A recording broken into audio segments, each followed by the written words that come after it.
আমার বাড়ির আদরের পাখিদের সেবা যত্ন করতে করতে হঠাৎ করে এরকম সেজেগুজে রাস্তায় কেন আমরা নাচছি জানো বন্ধুরা? নমস্কার বন্ধুরা, আমি অভিষেক মদক রুদ্র, তোমরা দেখছো অভিষেক মদক রুদ্র ব্লগ। অসংখ্য ধন্যবাদ সবার প্রথমে তোমাদের ভালোবাসায় আজকে 1500 জনের পরিবার আমার হয়ে গেছে এই নতুন চ্যানেলে। পুরনো যে চ্যানেলটা রয়েছে সেটার মধ্যে তো 7.5 লাখের মতো সাবস্ক্রাইবার রয়েছে, কিন্তু আমি ভাবতে পারিনি এরকম লং ভিডিও তোমাদের সাথে শেয়ার করবো, আর সেটাতে তোমরা এত ভালোবাসা দিবা আর এত তাড়াতাড়ি 1500 জন আমার সাথে যুক্ত হবে। এর আগের ভিডিওটা যারা দেখেছিলে তারা তো দেখেইছিলে কি করে আমি রিক্কিকে খাবার দিচ্ছিলাম আর মাছগুলোর জায়গাটা পরিষ্কার করে কি করে ওদেরকে খাবার দিলাম। এবারে ছিল আমার বাকি পাখিদের খাবার দেওয়া, ওদের খাবার টাওয়ার দিয়ে সমস্ত কিছু কাজ করে আমি এক জায়গায় যাব তোমাদের নিয়ে। হ্যাঁ, একটা ভক্তির সাগরে তোমাদেরকেও স্নান করাতে নিয়ে যাবো আমার সাথে। ও যে প্লেটটা তুলতে যাচ্ছে ও কি তুলতে পারবে বলো তো? ওটার সাথে যে এরকম করছে, আর এই দুটোর মারপিটই শেষ হয় না, কি বলবো। আর এই দেখো হাতের মধ্যে কতগুলো সূর্যমুখীর দানা নিয়ে ওর সামনে ধরতে দেখো কি শুরু করেছে। যখন দোকান থেকে আনছিলাম তখনই তো দেখিয়েছিলাম যে ওরা হাত থেকে খায়, তো প্রতিদিনে ওকে কিন্তু আমাকে হাত দিয়ে খাওয়াতে হয় এইভাবেই। এই দেশের সাথে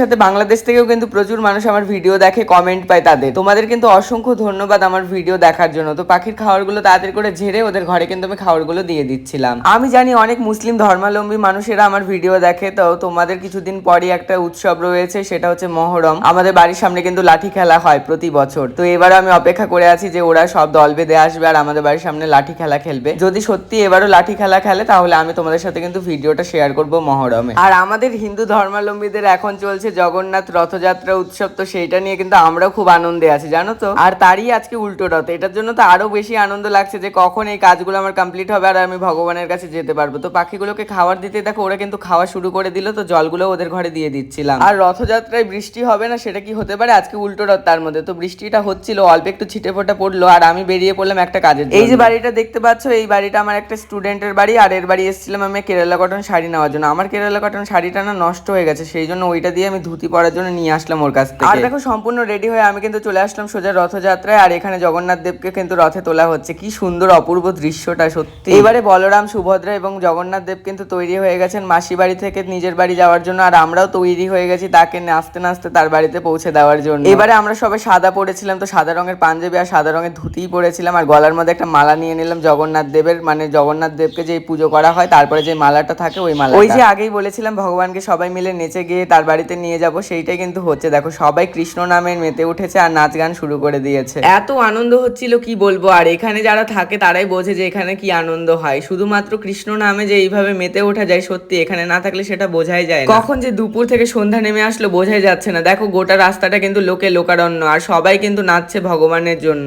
এত দূর আমরা হেঁটেছি, নেচেছি, কিন্তু শরীরে কোনো রকম ক্লান্তি বোধ আসেনি, কিন্তু এত আনন্দ হচ্ছিল। আর এখানে দেখো কৃষ্ণ রাধা সেজে ছোট ছোট বাচ্চারাও কিন্তু নাচছে। সব মিলিয়ে কিন্তু এবারে রথযাত্রাটা আমার দারুণ কাটলো। তোমাদের কেমন কাটলো এবারে রথযাত্রাটা অবশ্যই কমেন্টে জানাবা। আর যারা নতুন আজকে ভিডিওটা দেখলে প্লিজ সাবস্ক্রাইব করে আমার পরিবারের সদস্যের সাথে থাকবা।